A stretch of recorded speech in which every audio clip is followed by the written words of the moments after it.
मानव कल्याण के लिए हो, समाज कल्याण के लिए हो, स्वयं स्व जागृति के साथ साथ में सबको जगाने की जब बात होने लगे, जहां पे सिर्फ और सिर्फ व्यक्ति स्वार्थ की भावनाओं को त्याग कर निस्वार्थता से ऊपर उठने लगे, तब उसकी जो चिंतन धारा है वह उसकी विचारधारा बनेगी और उस विचारधारा को लोग मानने लगेंगे, समाज स्वीकृत मान्यता मिलने लगेगी। और जब समाज स्वीकृत मान्यता मिलने लगेगी तो वही चल के हमारा जीवन दर्शन बन जाएगा और वही हमारा दर्शन हो जाएगा आगे चल के। और आप उसी के रूप में ये आप फिर उस वो फिर मानव से महामानव की यात्रा होने लगेगी और वही उसका दर्शन और आगे चल के उसका, जैसे गांधी जी का सर्वोदय दर्शन, विवेकानंद जी का नव्य वेदांत दर्शन।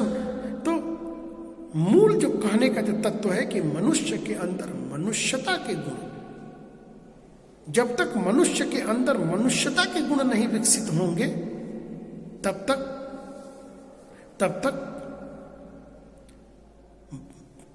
प्रवचन तो बहुत लोग देते हैं, भाषण तो बहुत लोग देते हैं। अमेरिका के शिकागो शहर में सभी देशों के प्रतिनिधि, अब मुझे विद्वान या अन्य धर्माचार्य शब्द नहीं लगाना, प्रतिनिधि जो एक विश्व अपने देश का प्रतिनिधित्व करने वाला हो, सोचिए कि वो कितना प्रखर होगा।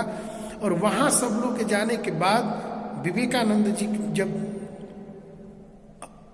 अमेरिका वासी बहनों और भाइयों जब उन्होंने कहा तो करतल ध्वनि कहते हैं कि एक लंबे समय तक करतल ध्वनि होती रही और एक जयघोष सा गूंज उठा था, क्योंकि उन्होंने बात मुख से कहा जरूर था लेकिन वो बात निश्चल मन से कही गई थी, वो बात पवित्र मन से मानव जगत कल्याण के लिए वो बातें कही गई थी। स्वार्थता की भावनाओं को त्याग कर निस्वार्थता के आंगन में हिलोरे लेते हुए बात थी।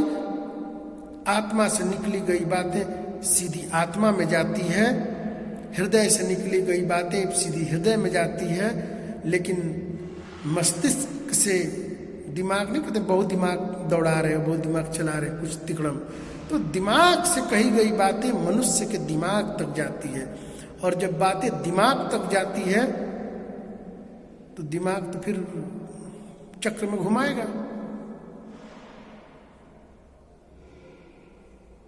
इसीलिए संसार में कई प्रकार की जो कलुषित विचारधारा, ये सब जो बातें जो आ गई, ये कैसा दिमाग और दिमाग में जो हमारा गलत चिंतन जो भरा पड़ा है, उसकी वजह से ये सारे समस्याएं और व्यवधान होते हैं। ऐसी बात नहीं कि स्वामी विवेकानंद जी के समय में ऐसी बातें तो उनके भी समय में थी। समय अंतराल पर धीरे धीरे, अभी तो स्टार्ट किया हूँ, धीरे धीरे मैं विवेकानंद जी के ऐसे कई दृष्टांतों को, अनछुए दृष्टांतों को मैं शेयर करूँगा आप लोगों से, काफ़ी आनंद आएगा और आपको बहुत सी ऐसी बातों को भी जानने को मिलेगा जो शायद आप लोग जानते भी होंगे लेकिन कुछ लोगों के लिए निश्चित रूप से नया होगा।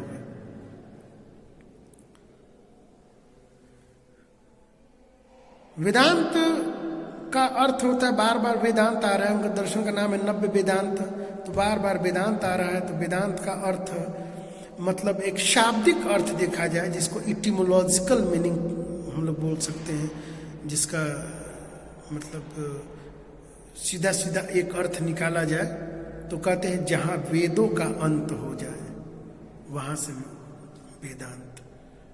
तो वेदों का अंत समझ से परे हम लोग समझ, तो कभी कभी आम लगता है वेदों का अंत, तो वेदों के अंत के बाद से जो दूसरा जो कालखंड आया वो उपनिषद का आया।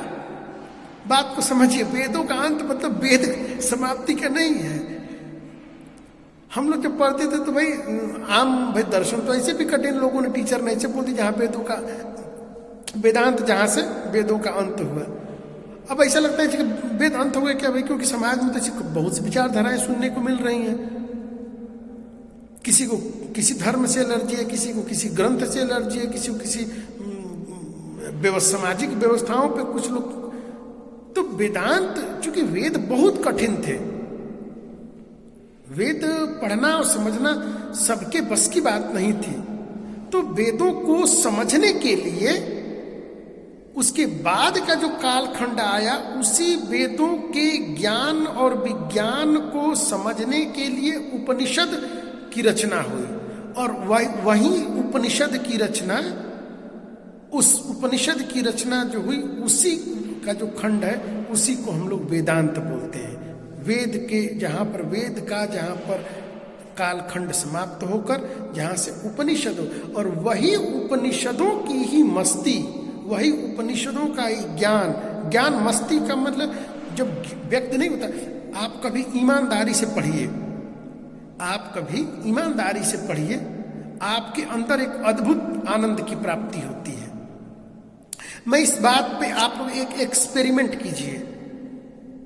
हम लोग 2 साल यही पढ़ना है, टीचर बनने जा रहे हैं। एक एक्सपेरिमेंट कीजिए आप लोग कभी कोई जो भी जिस किताब में, जिस सब्जेक्ट में आपको आनंद आता हो, अच्छी किताब एक ले लीजिए, जो मौलिक किताब हो। ये गाइड फाइड वाली बातें नहीं, एक मौलिक किताब लेके आप उसको पढ़िए जब आपका मन कर जाए। और जब जिस दिन आपका मन कर जाएगा, आप पढ़ेंगे ना और आप कुछ लिख देंगे, आपके अंदर से एक अजब सा आनंद, एक अजब की अनुभूति, मतलब कि आप उसको अभिव्यक्त नहीं कर सकते हैं। जो अभिव्यक्त ना हो सके, जिसके बारे में बस आप सिर्फ आनंद आए, मजा आ गया। अब मजा में क्या आया, ये न वर्ड जो अवर्णनीय हो जाए, तो वही उपनिषद, उसी का नाम मस्ती है। उसी उपनिषदों के ज्ञान की मस्ती, और आगे वही मस्ती, जो वही ज्ञान, वही आनंद, वही जाके जो कुरुक्षेत्र में जो छलका है, उसी को हम लोग भगवान श्री कृष्ण के श्रीमुख से वही ज्ञान, वही उपनिषदों की मस्ती, जिसको हम लोग गीता के रूप में हम लोग जानते हैं।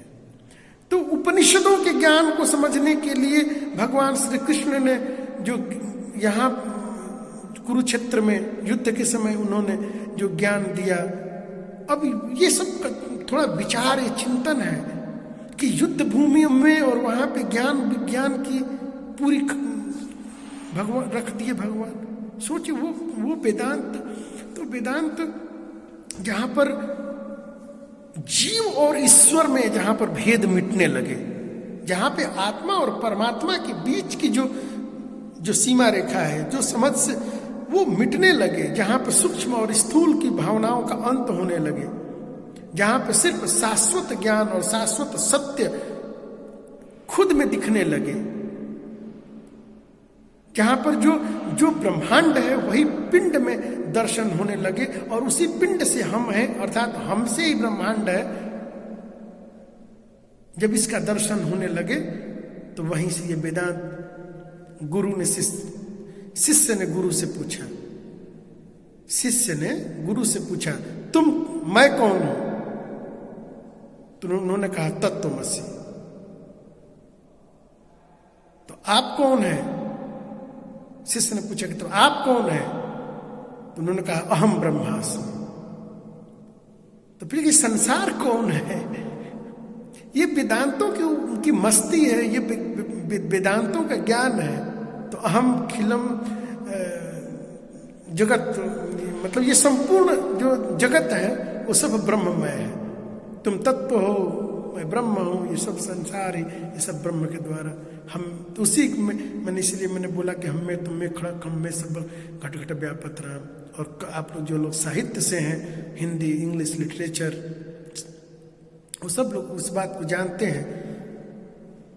उनको वो साहित्य के लोग थोड़ा हो सकता है, और विशुद्ध विज्ञान के लोग ये लोग काफी धर्म के करीब होते हैं। दूर ही नहीं है, एक ऐसी पतली महीन रेखा है, बस थोड़ा समझ, जिस दिन वो महीन रेखा जिस दिन टूटेगी, आपको समझ में आएगा कि जो अध्यात्म है वही तो विज्ञान है, और जो विज्ञान है वही तो अध्यात्म है। तो फिर ये क्या है जो हम लोग देखते हैं? ये तो सिर्फ लोकोपचार है, ये ढकोसला नहीं है, ये लोकोपचार है, ये जीवन जीने की एक कला है, ये एक व्यवहार है। गणित के जो विद्यार्थी हैं, जो विद्यार्थी विशुद्ध रूप से गणित के हैं, और विशेष तौर से जब अलजेब्रा जब हम लोग पढ़ते हैं, बीजगणित, और वहां पर हम लोग मानते हैं कि माना की संख्या क है। मुझे याद है, मैं साइंस साइड के विद्यार्थी हूँ, जब भी हम लोग पढ़ते थे माना की संख्या क है, कोई लगता सर हम क ही क्यों माने, हम ख नहीं मानेंगे, हम ब नहीं मानेंगे, हम ए नहीं मानेंगे, सर हम कुछ और मानेंगे। तो भाई कुछ भी मानिए, माना की संख्या एक है, आप कुछ भी मानिए तो सही। मैथमेटिक्स में माना की संख्या क है, माना की संख्या ए है, मान के हम लोग चलते हैं और सवाल हल करने लगते हैं और लास्ट में सवाल को सिद्ध कर देते हैं। ठीक उसी तरह जीव और परमात्मा, ये बीच में हम लोग मान लेते हैं कि यह एक इस प्रकार की एक सृजन कर दिया मूर्ति का। उसको आप ए कहिए, उसको आप क कहिए, उसको आप ख कहिए, उसको आप जो शब्द दे दीजिए, जो आकार, जो नाम दे दीजिए। मेरा नाम हरीश न होकर मेरा नाम अगर कृष्ण होता तो मैं कृष्ण के रूप में जानता।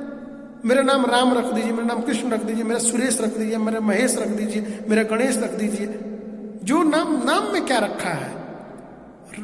मैं तो मैं हूं, अभी इस नाम से प्रचलित हूं, आगे चल के कोई और नाम हो जाए। स्वामी विवेकानंद जी का नाम तो नरेंद्र था, आगे लेकिन नरेंद्र बचपन के नाम हो गए, लोग नरेंद्र लगभग भूल ही गए, स्वामी विवेकानंद जी जानते हैं। अब विवेकानंद जी भी कौन बोलता है, उनको तो लोग स्वामी स्वामी जी बोलते हैं। तो नामों में क्या रखा है? मूल तत्व तो जो मूल तत्व है वही मूल है। तो इस प्रकार से ये जो विवेकानंद जी का जो एक जीवन दर्शन का जो कॉन्सेप्ट था, जो इसको प्रत्यय या संप्रत्यय जो हम लोग बोलते हैं, तो उनकी जीवनी को बताते हुए मैंने विवेकानंद जी के संप्रत्यय को मैंने जितना मैं समझ पाया हूँ मैं रखा। और अगर इसमें से कोई भी बात अच्छी लगती है तो आप उस बातों को ग्रहण कर लें, और जो बातें नहीं अच्छी लगती हैं उसको हमें छोड़ दें। मैं फिर उसको पढ़ूंगा, मैं फिर समझूंगा, और फिर मैं तैयार करूंगा, और फिर उस ज्ञान को मैं फिर बांटूंगा। तो इसके साथ ही आज स्वामी विवेकानंद जी के जीवन परिचय के साथ में उनका जो जीवन दर्शन है को मैं यहीं पर विराम देता हूं, और आगे जैसा बन पड़ेगा फिर आगे वैसा अगले वीडियो में मैं आप लोगों को मैं दूंगा। मैं बहुत बहुत शुभकामनाएं, बहुत बहुत धन्यवाद।